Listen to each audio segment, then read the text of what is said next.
বন্ধু শব্দটা আমার জীবনে কিন্তু ভীষণ স্পেশাল। জীবনের প্রতিটি বাঁকে পরিবার যেমন ওতপ্রোতভাবে আমার জীবনের সঙ্গে জড়িত, তেমন এই বন্ধু মানুষগুলোও কিন্তু আমার সাথে ভীষণভাবে জড়িত। ছোট থেকে আমার বন্ধুর সার্কেল কিন্তু ভীষণ রকমভাবে সচল।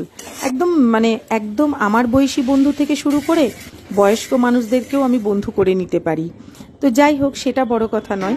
যে মানুষগুলো আমার সঙ্গে বন্ধুত্ব রেখেছে আজও পর্যন্ত, তারা যে আমাকে মনে রেখেছে, তারা যে আমার সাথে যোগাযোগ রাখে, এটাই তো আমার জীবনের অনেক বড় পাওনা। আজকে অনেক দিন হলো মালদা ছেড়ে দূরে আছি, কিন্তু বন্ধুরা কিন্তু ঠিকই যোগাযোগ রেখেছে। পাড়ার বন্ধু, স্কুলের বন্ধু, একদম কিন্ডারগার্টেনের বন্ধু, সবার সাথেই কম বেশি কিন্তু যোগাযোগটা রয়েই গিয়েছে।